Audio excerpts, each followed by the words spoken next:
Hi everyone, welcome back to day 16 of our 30 days Python series. I'm super excited to announce that today we are going to start Pandas libraries. So Panda is one of the most demanding libraries of Python. So today you're going to learn all the basics about Pandas, like what is data frame, what is a series, and how to work with Pandas, how to import data in Python using Pandas, how to export data as a CSV file or import as an Excel file. And additionally, you're going to learn so many other basic Pandas functions like how to filter, how to index, how to use iLock, and so many other functions. So without further delay, let's start the video. And also I would request you to watch the video till the end, because at the end of this video I'm going to give you 20 exercise plus in the dataset, so that whatever you will be learning you can practice and solve all those 20 problems, because you will be applying all of your learnings for the day, and only the way you will remember is that by solving the problem. So make sure to solve all those 20 problems and maybe write your solutions in the comment box of this YouTube video. So let's start the video. So let's first discuss what is Pandas. So Pandas is an additional library which is specially built to work with a data set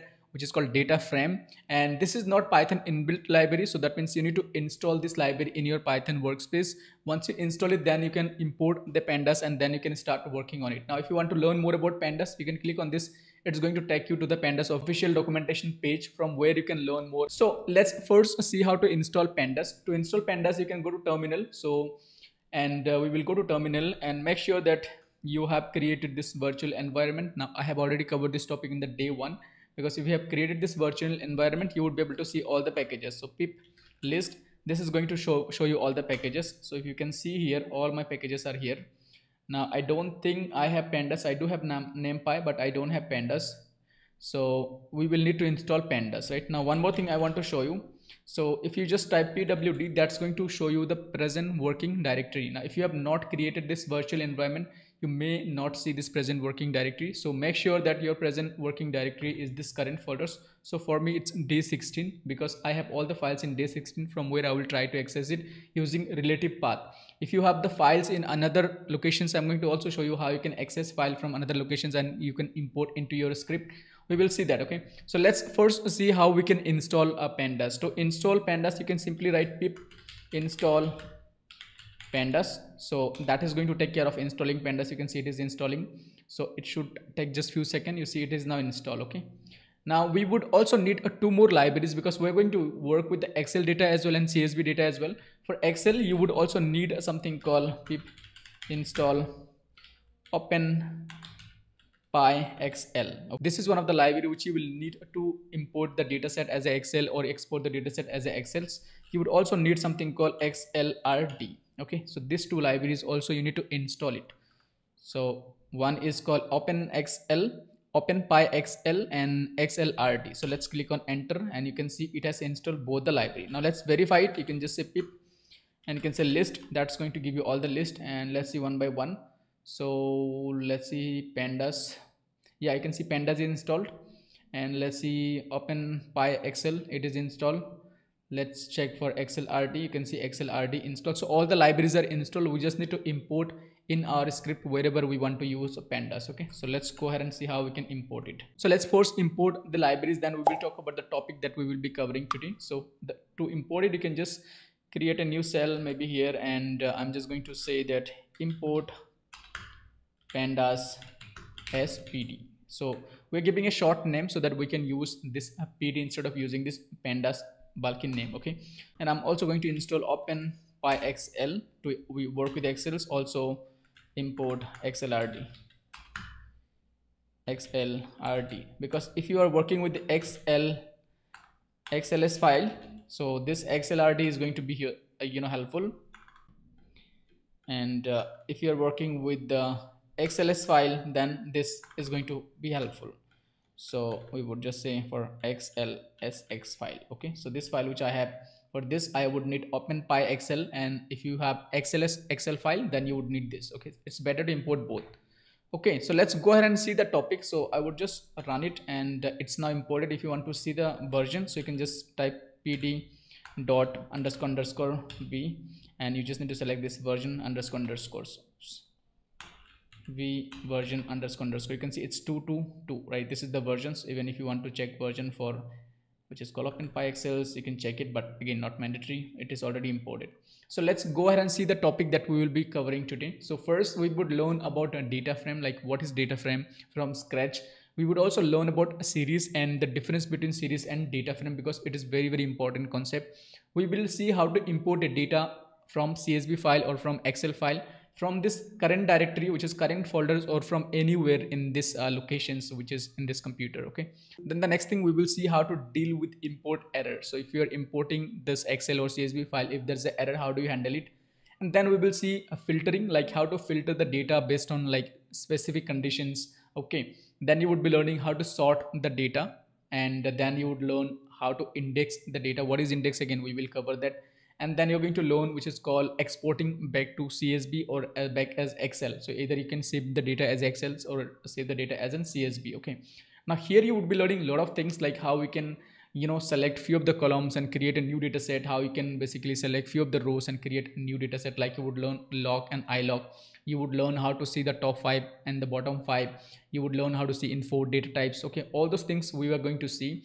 And the most importantly, you would learn which is called filtering, indexing, sorting, and importing, exporting data frame and series. So let's start one by one. I also have some sample data sets, so which we will be using for this series. Now I would request you to watch the video till the end, because at the end of this video I'm going to give you 20 exercise problem which you can solve using all the learning that you have done. Very easy level question which you will be solving based on these 3 data sets that I have.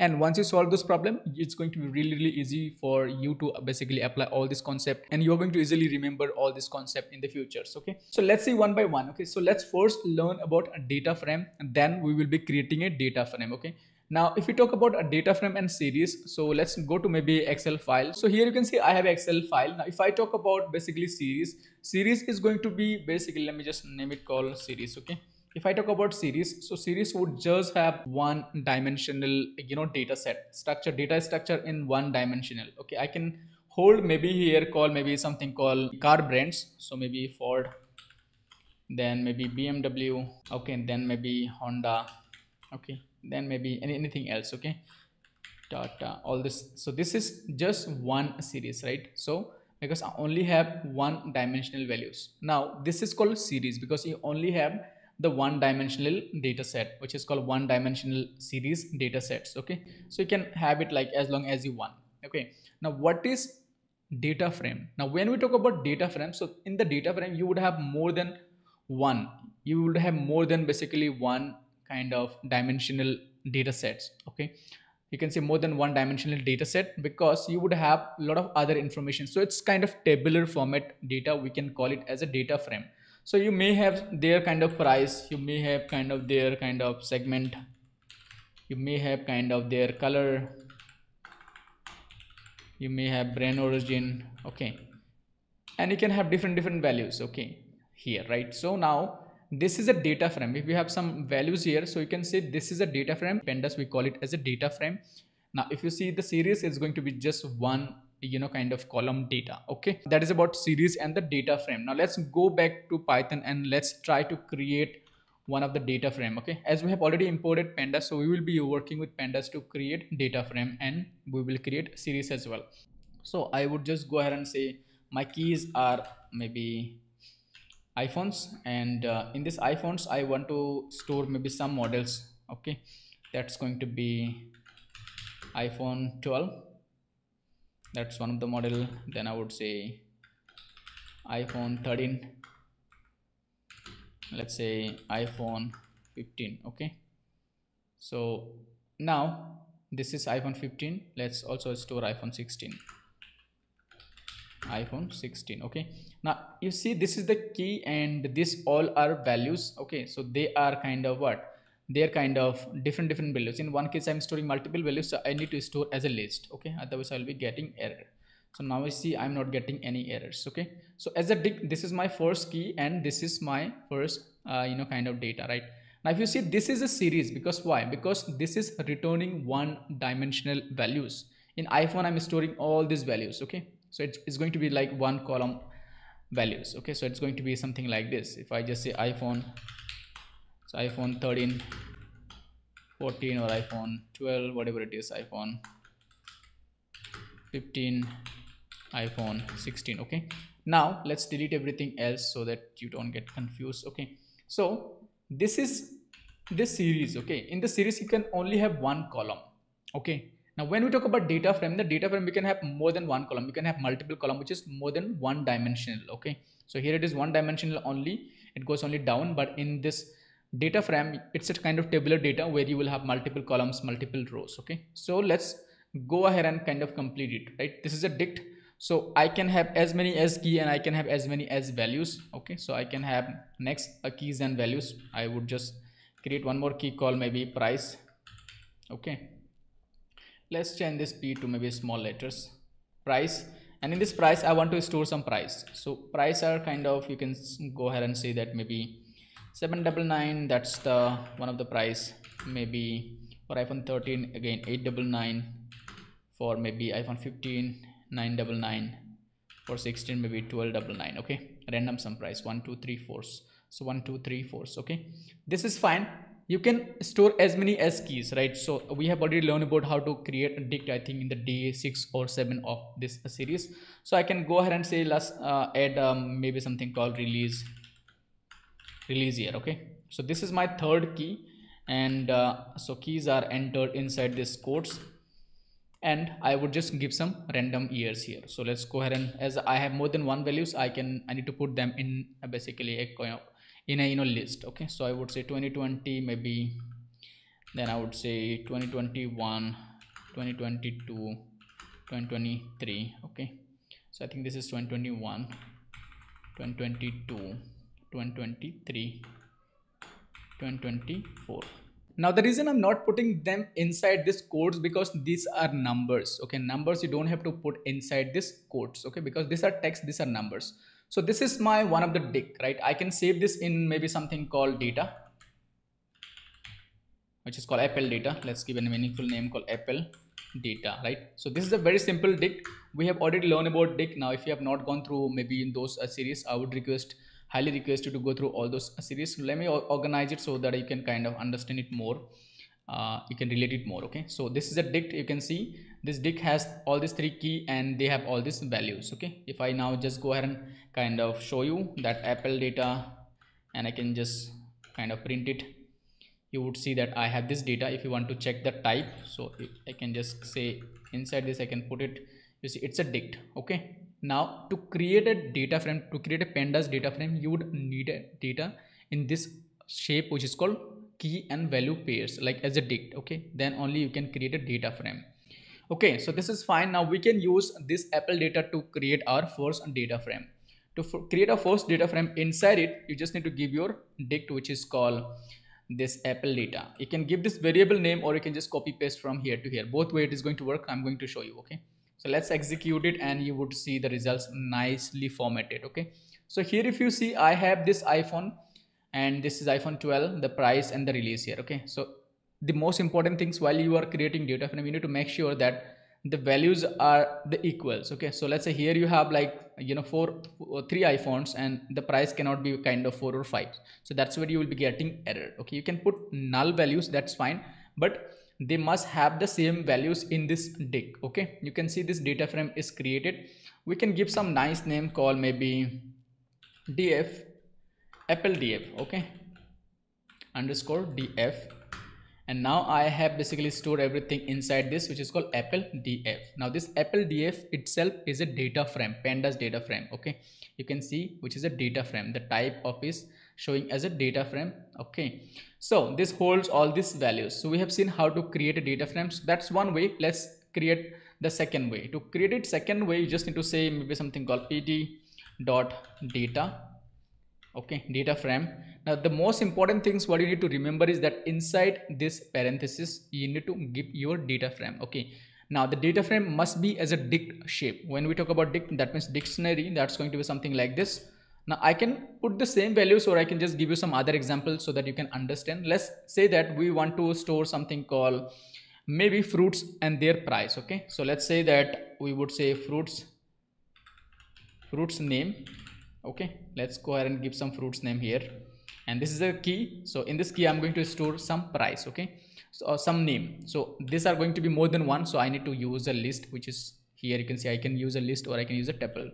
So I'm going to say that first fruit I want something called apple, then I would need maybe banana, then I would need something called dates, then I would need something called mango. Okay, mango and dates. So these are the four fruits I need, and I want to also store their price. Okay, so that's, I need to give a comma because that's going to be my second key. Okay, so I would just need to create one more called price, and here I can just give their price inside the list, because again this is a dict, so everything, and this price key has more than one element, so I would need to put inside this key, which is called this list. Okay, so let's go ahead and say that here I want to define something called maybe $25 and maybe $18, maybe $35 and maybe kind of $15. Okay, some values. So if I run it, you see it has created nicely formatted data frame. So you have fruits name, price, and all of this. Now you can store this in a variables. So we can go ahead and say call df and fruits df. Okay, so let's say the earlier one apple df, so it's going to be fdf. Okay, let's fdf. So I use this nice name so that next time I remember it, you know what is going on. Let's organize this. So I usually organize this way. This would be in the last line. Okay, now I can see here it is kind of nicely created. Now you have learned how to create a data frame using the dict. So you need to ensure that these values are in a dict shape. That means keys and this which is called values pair. So these are values, these are keys, right? If you want to check this, it's going to be as a dict. You can check, you can store this, and you can basically perform some dictionary level, you know, kind of task. So let's say I want to go ahead and say fruits, and inside it if I just store it, and I can do some dictionary level task which is called fruits dot keys. Okay, so this is going to return me all the keys. You can see here I have two keys. If I need all the values, so it's going to be say values. Okay, all the values. So you can see dict and keys and values, whatever I have, I can use that items as well. That's going to return everything. So you can see I have everything. Okay, so very simple. We have already covered dictionary, so I would request you to go through all those. Now based on dictionary you can access the values based on a key. So if you give the key here, let's say I want to give maybe fruits name, I would be able to all this fruits name, because the key is fruits name. I am able to access all this. If I give the price here, I would be able to see all the prices. Okay, so these are some dictionary level operations. Okay, now let's go back to the topic. So that's going to be in this data frame. So we have created data frame from scratch. You have learned how to create a data frame. Okay, now let's learn something called index. Now here if you see in this data frame, we have something called 0 1 2 3. So that means this 0 1 2 3s, these are index. Okay, so the first row is a kind of index 1, then this is index 2, this is index 3, this is index kind of 3. So you can see different index. Now one good thing about it is that you can define your own index here. So you just need to say index, and the important thing is that the index must be as an array. That means in a list you can give the index. So you have 4 elements. Instead of starting with 0, you can say that it start with 1. The first index is 1, then you want to give it maybe something called 3, then you want to give it something called 5, then you want to give it something called 9, whatever you want, that's your wish. So let's kind of run it. You see now the first index is 1, second index is 3, and fifth index is 5, 9 index is the fourth index is 9. Okay, the reason you want to give different index, that's based on your requirement, because based on this index you can access this element.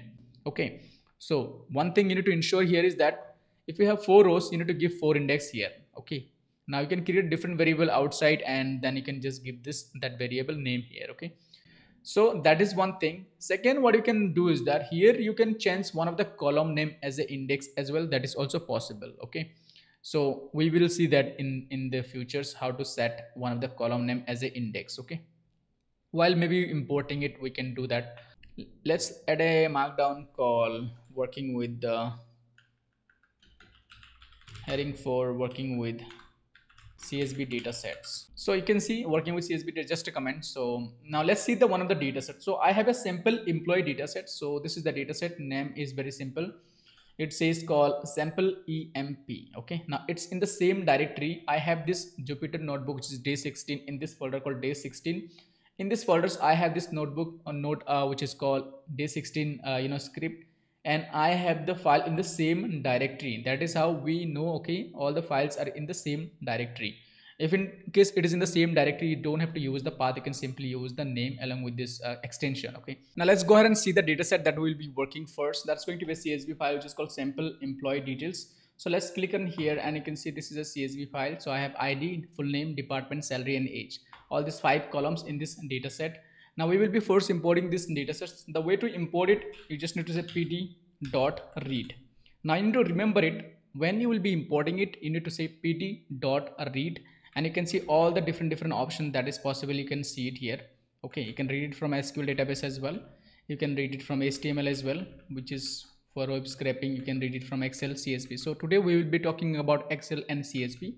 So now we will be importing from CSV. So you need to say pd dot read CSV. Okay, so this thing you need to remember it. Now once you practice few times, it's going to be, you will be familiar with this one. So pd dot read a CSV. Now if you want to see more like what are the argument it takes, you can just give a question mark here and you can see that it's saying that file path what it need, and then separator which is going to be comma by default. If you have any different separator, you can give it. The delimiters, you can see it here. Headers, which is here, you can see names, which we will talk about. If in case your data frame column name is missing, then you can define the column name while importing it. So index column, you can define any column as an index. Okay, so we will talk about it as well. So let's first go ahead and import our first data set. So inside this parenthesis, I need to first give the path. Now one more important thing here you need to know is that if you have this file in the same directory where you have this Jupyter notebook, so that's the day 16 folders, which is here. I have the Jupyter notebook, this Jupyter notebook, and I have the file in the same folder, so that I don't have to give the path. I can simply use this name with this extension. So I'm going to import this sample underscore imp. Okay, so I would say sample underscore imp CSV. Now I don't have to define this delimiters and all these different parameters. You can see they are not mandatory, they will be working automatically. So let's go ahead and first see what are the things it kind of import. Okay, so you can see it is importing the ID columns, full name, department, salary and age. Okay, now one thing you will see that it is by default importing something called index number. So first row is the 0, then 1, because index in Python start from 0. Okay, and this is the headers. Okay, that's fine, I would keep it for now this. Then we will see how to kind of set any of the columns as an index. If you want to set this column as an index, we will see later on. Okay, for now this is perfectly working fine, and I can just go ahead and save this data in maybe something called imp df. Okay, so let's give a name called df imp. Df imp is the data sets, and I can just call it as a sample. Okay, any name you can give. So this thing I think works fine for me. So first we have imported, just call this. Now this variable holds this data sets, which is kind of we are importing, right? If you just run it, you see the whole data set starting from the first row to 20 row, because we have 20 row. Okay, now if you want to see the top 5, then the first function you learn something called dot, and if you type dot, you would see all the possible functions that you can apply in this data set, which is called employee sample. Okay, so you can just check. Okay, all these functions, there are so many functions are there, you don't have to learn everything. So the thing you need to learn is just called head, and here you just need to give this parenthesis. So this parenthesis is going to automatically print the first 5 rows from this data set. So let's see, you can see now we have this first 5 rows from this data set. Now if you need the last 5 rows, we would see last 5 rows. Okay, so let's just give some short name. So maybe I would just give call df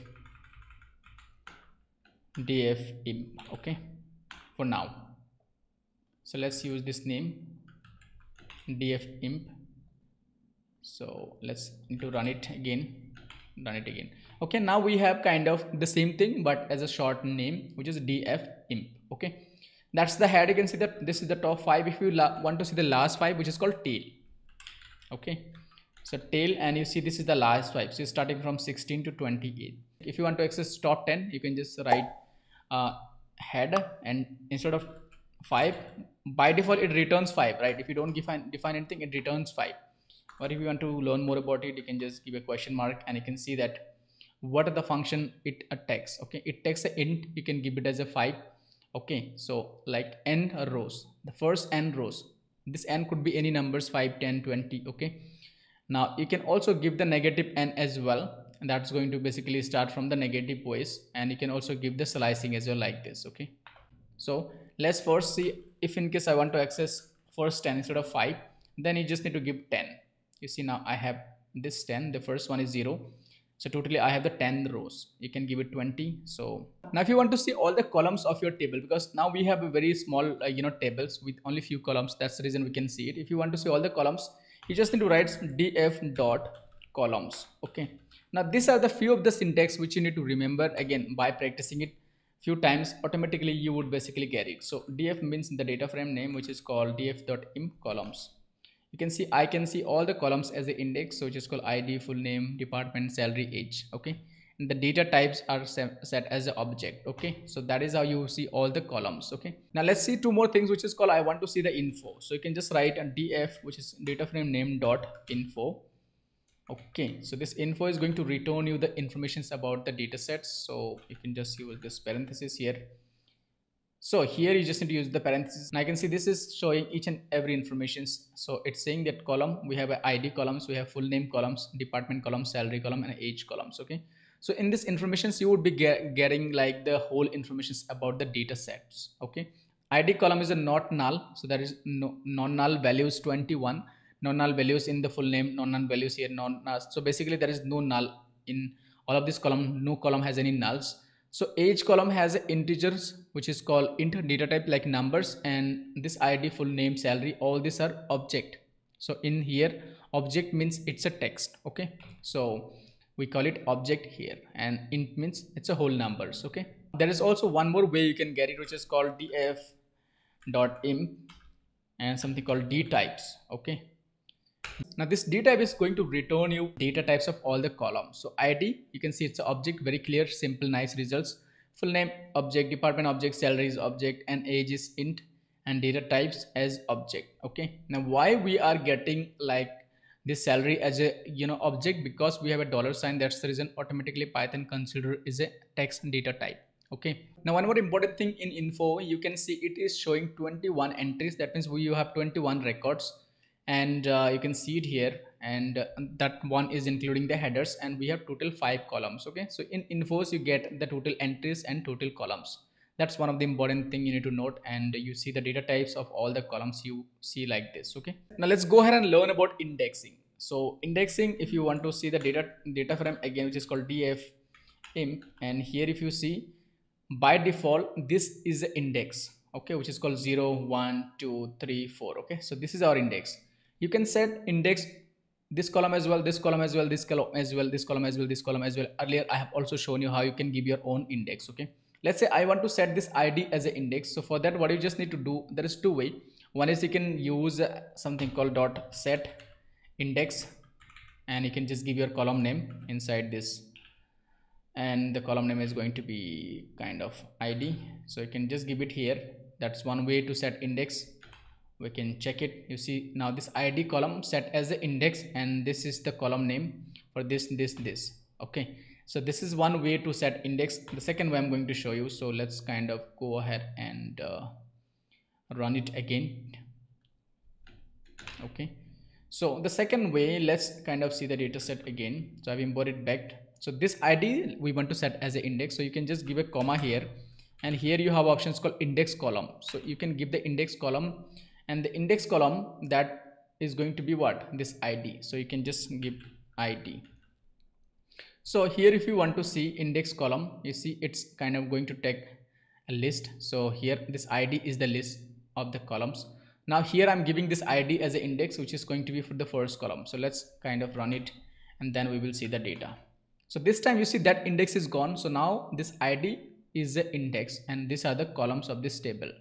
Okay, so if you kind of see this data, so this id would be hidden because it's an index number. Okay, so this is the actual data. Okay, so this is how you can set specific column as an index. If you can set this name as index as well, you can set this department as an index as well. Now why we set this index? Because when we will be querying the data set, this index is going to be very, very useful. So now I don't want this index, so I'm just going to delete it for now. Okay, so let's print it back. Okay, so you can see it is done. Let's start with sorting, then we will see filter. Okay, so let's see the data frame again. So it's called df.imp. Now let's say we want to sort this data by this age columns. Okay, so if you see here, we have this age, it's an integer, so if I sort in descending, so this largest eight employee would come first, then again the smallest one would come at the last, right? So that's called descending. If you want to sort it in ascending, so smallest age would come first, and at the moment it is sorted by this zero, by this index, right? 0 1 2 and so on so on. So to sort it, you just need to say dot after your data frame name dot and sort it. So you have two options, which is called sort index, sort values. We want to sort based on values, so that means based on columns. You can give this column, any column you can give it. Okay, so let's see values, and you can give a question mark and to see the explanations about this sorting. So here by index label, okay, that means here you can give the index label, which is called the column name. Okay, so index label means what? If you have remember it, which is called df.imp, and if I just say columns, all the columns are called as index label. You can see index, right? So these are the label: id, full name, department, salary, age. So these are the index label. Okay, so here what it says that by you can give an index label, basically you can buy a column name, and that is how you can sort it. Now one more important thing is that by default the sort would be in ascending, so you can say that this ascending equals false. If in case you want in descending order sorting, then you need to mention this ascending equals false. Okay, so let's go ahead and first of all, let's see, we want to see the data again.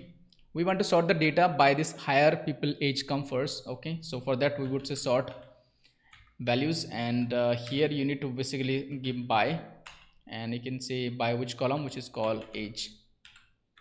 Okay, so let's see. You can see now it is sorted automatically in ascending orders because I have not defined it is ascending or descending. So by default it's sort by ascending. Even if you don't give this by, still it kind of recognize it. You can see still the data is sorted. Now it's better to give this by. Okay, by age. Now second argument we would give is called ascending equals false or true. So if I give it true, it's going to be kind of ascending, which is now at the moment you can see. Okay, small to 21, 31, 34, 36, so on so on with 263, right? So if I give it false, it's going to be kind of this way, which is called 63, the highest age employee come first. Okay, you can see this index, so you can see this sorting that it happened now. So this is how you sort based on specific columns. And if in case you want to sort by this name, so name ascending would be the a name, starting a with name with a will come first, right? So let's see that as well. So let's say this time I want to sort it by all full name. Okay, and I want to sort it by maybe something called, which is called full name, and let's keep it kind of false. Okay, so the name that is starting with z, that will come first. Okay, if you just want to keep it ascending, you need to say true, and you can see now Bella. So Bella is start after a because there is no name with a, so the Bella is coming first. Okay, so this is how the sorting is done. Now you can do two column sorting, like column sorting more than by one column. So for that you just need to pass this argument as a list. Okay, so if you have more than one column, you need to just pass this argument as a list. Let's say first I want to sort by this full name, then I want to sort by kind of, which is called age. Okay, so for that I would just give my second argument called age, and here also you need to give two values.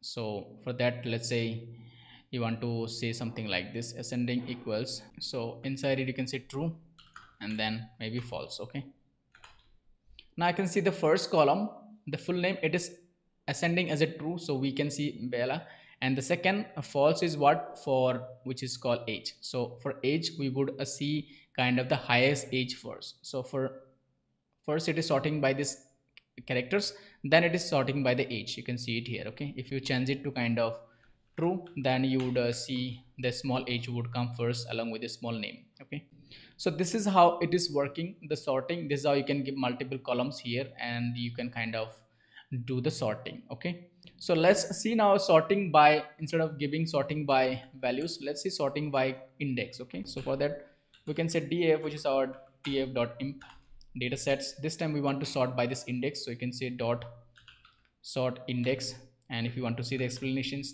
things, it takes, it says return a new data frame sorted by label if in place argument is false, otherwise updates original data frame, return none. Okay, so here you can basically simply say ascending, and you can say ascending, let's say, so ascending equals true. Now this data is sorted this way, so we need to say false, right? Because we want to sort it descending, so the descending means this ascending must be false.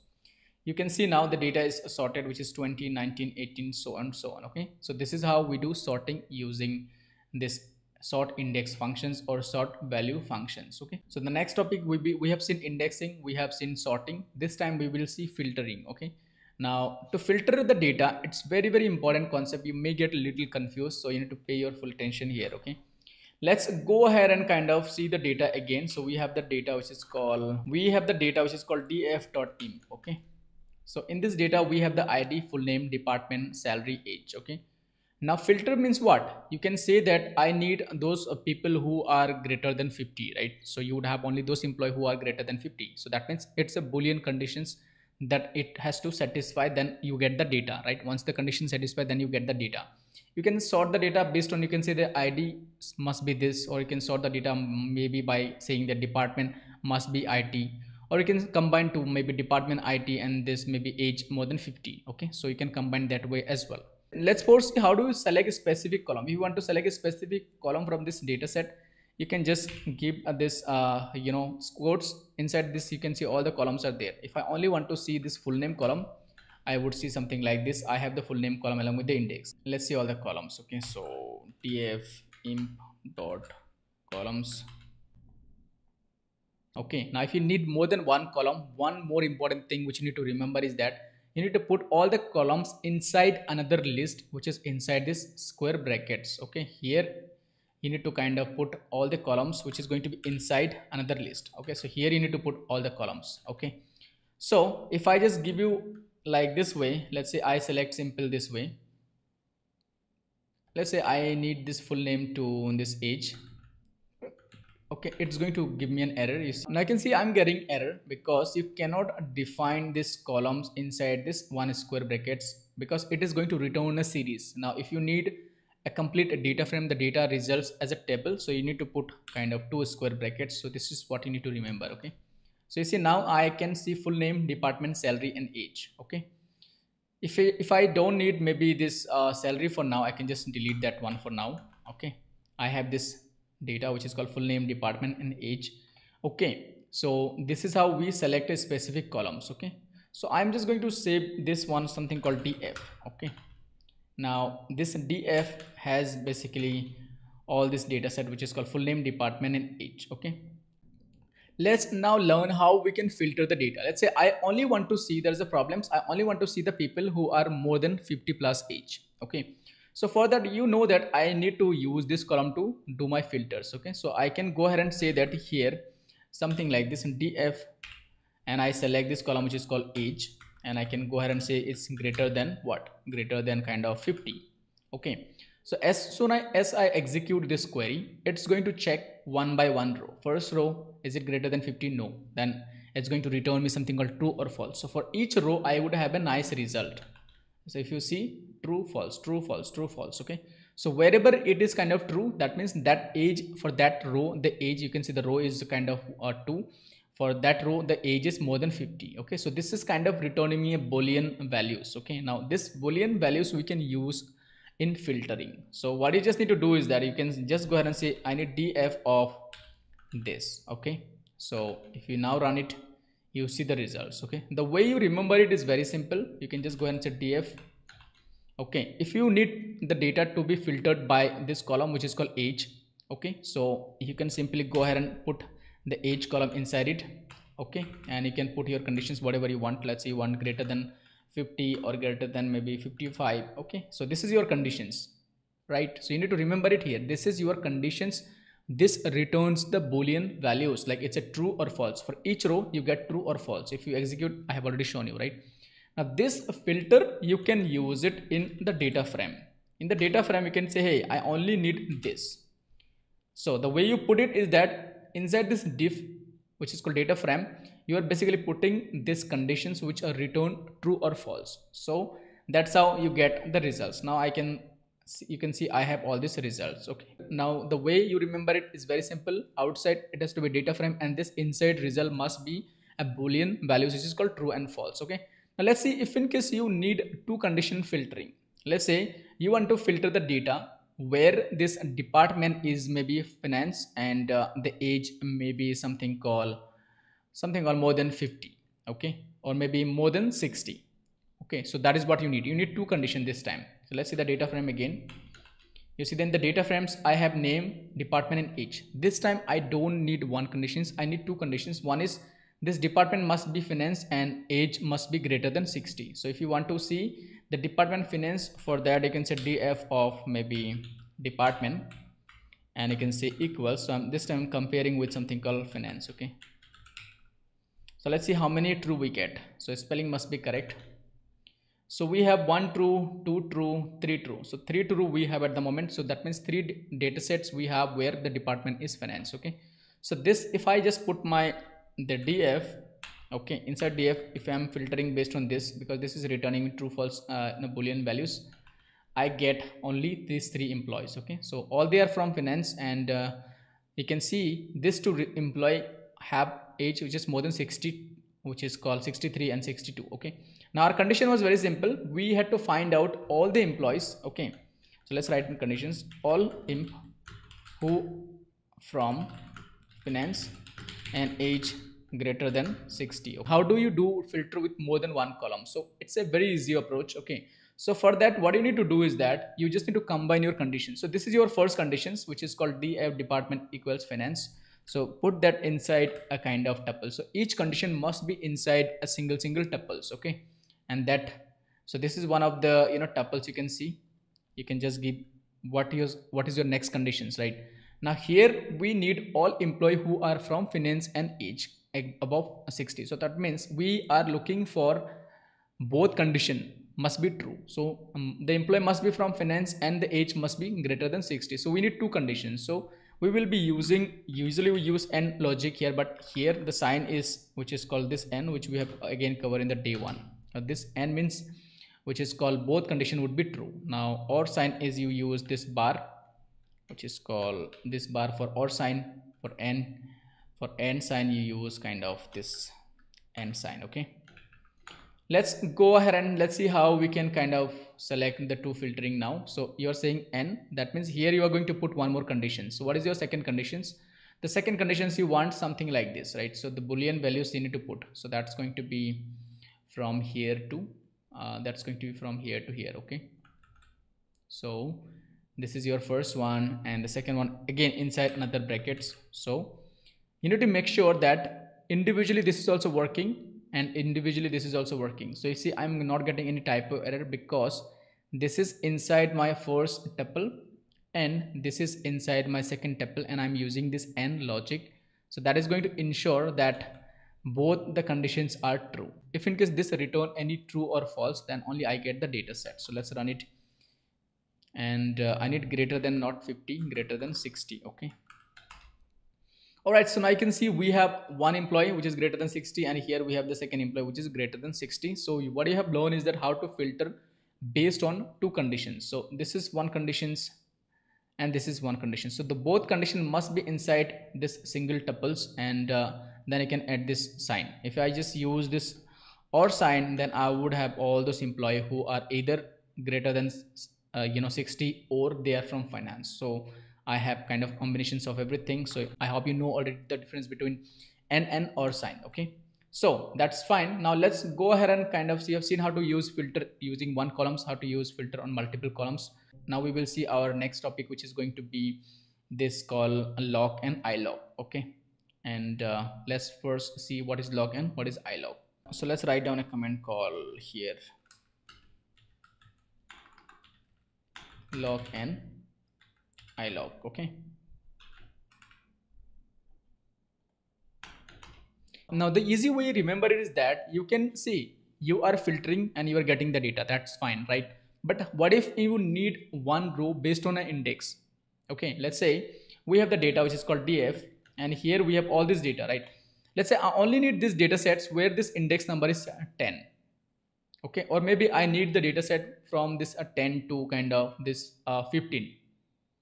Okay, so for that you cannot filter based on some conditions, right? So what I can say is that for that we can use this locking. Now there is a two different things, one is called lock, one is called ilog. So let's understand the difference between lock and ilog, right? So I'm going to make it very simple as I said. So if we talk about lock, If you talk about log, what it does is basically if your column index that you are going to filter, see this log and ilog are always used on the index column, which is not actual column, right? But this is the index column. Now you can set this name as an index, you can set this department as an index, you can set this age as an index, okay?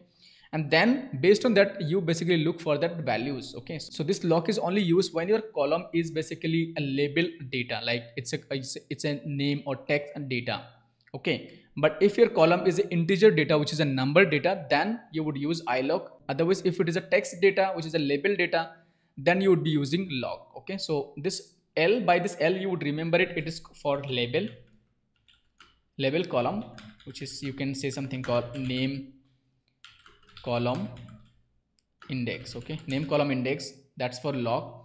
And you would be using ilog, which is small letter ilog, and that's going to be for what, which is called I means integers. So this is you will be using for int column data, okay? Now if your column has an integer data index, okay, index, obviously it's index, right? Then you would be using call ilog. You need to know log is used for the label column, which is called name column. Now if you want to see in our here, this is called name column, this is called name column, this is called name column, and this is our integer, right? At the moment we only have one index, which is going to be this one, okay? We can set this name full name as an index. So if I set this full name as an index, that's where I would use log. If I only use this default indexing, which is an integer by default, so I would need to use ilog. Okay, now let's see how to select a specific rows. So we can select, now let me add a one line, okay? So this is used to select rows, okay? So it could be single rows, it could be single or multiple rows together based on index, okay? The index can be name index or int index, okay? So now you have seen for name index what you use, for int index what you use. At the moment we have this, which is called 0 1. This is our index, by default index. So let's go ahead and say that what I use this ilog, and this text simple this square bracket, not the parenthesis, okay? So let's kind of give a question mark to see. You can say you can have a slice as well, something like this, which is called index 1 to 7. So this is how you kind of get a slice, right? You can give a boolean values. So if in case your data, which is a column that is a name column, let's say department, so you can just give a that I want to see the data, which is called row where the department is IT. So that means you would be getting all the people who are from IT. Usually you should be getting only one because it is a boolean, so you would be getting all the people, okay? Now that's fine. For the integers you will be giving this number, which is 5, or you can give a slice something like this, which is starting from 1 to 7, okay? So you can see what it allows, or what are the different types of input it allows. You can see it here. So here basically you're selecting the data by positions, okay? So let's go ahead and see the data set again, and let's say what I need is that this employee, which is called James. So if you see this index is 7, right? So I can simply go ahead and say ilog. Why ilog? Because this is an integer indexing, right? So that's the reason I'm using ilogs, and inside this square brackets we need to give the value. So I need James, so that's going to be the 7th number index. So if I give it, you see I am having the information is called James, okay? Now this is I am having the data as kind of this, shape. If you select more than one, then you would be getting as a data frame. If I, let's say I need 7 to kind of 10, so all the employees from 7 to 10, so 7 8 9, so the last index is obviously not included in slice, you already know that, okay? So this is how this log function works. Very important concept, you need to remember this log, okay? Now let's see how this ilog works. So here let's say I want to this time set this department as an index, okay? That's also possible. You can say set index, which is called index, and you can give your column name. That's going to be inside this parenthesis. What is the column name? Let's say it's called department, okay? And this thing I'm just going to save it in another df call, maybe imp index df, okay? It's done. Let's see the data. Okay, you see, as soon as I set this department is as an index, you see the department column is already deleted from my the database, which is called dfimp. Okay, so in the dfimp I do have this data which is department. Now at the moment not this df, if I want to show you this dfimp, so this has a department, right? So we have 1 column, 2 column, 3 column, 4 column, 5 columns, correct? We are back in the original table. So this department is there, right? So what I have done here is that I have set this department column as an index. So this department would be out of my data sets that would be using as an index. Okay, now that's the data set. I have just named it called imp index data frame. Let's go ahead and see this, right? Let's see. You see now this index itself is a department. So this column I'm using as an index, and that is being deleted from my data set here. Okay, now this is a name column, right? This is a name column index. So this column, if I need to filter this row, only this row, then I would need to use this IT, correct? So for that I would be using log instead of ilog, because it's not an integer index, it's a name index. Okay, so that is what I wanted to show you. So I would say log data frame. See, this is the data frame name, right? This is the data frame name. You say log, and here inside this square brackets you give what you're looking for. So let's say you are looking for IT, you can say IT. So as this IT has more than one records, you would be getting all the people are from IT. So it's kind of like, filtering out. You can say it's kind of filtering out, because that's the reason we use this square brackets instead of using parenthesis, because at the moment you are kind of filtering out. Okay, so this is one way. The second way, if you could kind of see the original data, which is called dfimp. If you need all the people are from there from IT, so that means you could have just done it this way, which is called dfimp and of department equals IT. Okay, so this is how you would have got the same results what you are getting it here. Okay, so here we had to set this column as an index to be to use this column, right? So that is what we are doing, because it's a name index. Now you have seen ilog and log functions. This is one of the, again, interview question. Most of the time it is being asked in the interview, what is the difference between log and ilog? What you just need to remember is very simple. I have already explained, is that log is used if your index is a name index, and ilog is used if your index is a integer index. Okay, which is by default, or you can even set it by yourself as well. Okay, df. Okay, so that is a data frame. You can see it here. Now we want to export it as a excels. So for that, after the data frame, you can just write dot, and then you can write to CSV. This time you don't have to write PT. Okay, so after your data frame, because it's already pandas data frame, you just need to write dot, and you just need to write to, and you see all these options. We want to export as a CSV, so you can just say CSV, and here inside this parenthesis you need to give a name, and the name should end with the dot CSV. So let's say we can say that apple df dot CSV. Okay, now only this thing is mandatory. Don't have to define the separator, but if in case you want to define the separator, you can say sep and equals dot comma. So that's going to be, this comma is going to be default separators, but even if you don't define it, it is still going to work fine. So let's go ahead and kind of see. Once it is executed, we will be able to see. You can see apple dfcsv. It is, you can see this is the file, right? So the first column, which is set it here. Now what you can do here is that while exporting, let's say you don't want to export this index, so for that you can just define something called index false. Okay, let's export it again. It's done, so we can now verify it. Okay, see, this time it doesn't have the index. So even if you want to see the data in this finders, so let's see these data sets. You see this time index is gone, right? We don't see the index. Okay, so there is no index at the moment. We only have 3 columns and their data sets. So for that, what you just need to do is that you can say index is false, if in case you don't want the index as well. Same way you can define it for header as well. You can say header is none, so that means the header is going to be ignored and you would not see the headers. So we have exported the data again. We can check that, and this time you see the header is gone. Okay, earlier we had a header, right, which is here. If you see, we had a headers, so this time we don't have this headers. Okay, so here all these parameters you can define. That's not mandatory, based on you whatever you want to do. Okay, that's one way. Let's see the second way of exporting the same data as an Excel file. Okay, for that, make sure this Excel is imported, which is called open Excel, and this Excel RT. Okay, otherwise you will be getting error. This time this Apple DF I want to export as a as a kind of which is called Excel file. So I would say data frame. Let's see the data frame. It's not the data frame name. This is the data frame, I think. Yeah, this is the data frame dot to Excel. Okay, as soon as you write dot, you see all those different options. We want to save it as a to Excel, and here you can give the name. Now name this time which is called Apple data, and extension must be XLXS. Okay, or you can use XLS. So that's fine. Here you don't, again, if in case you want to define all those parameters, you can define it or you can ignore it.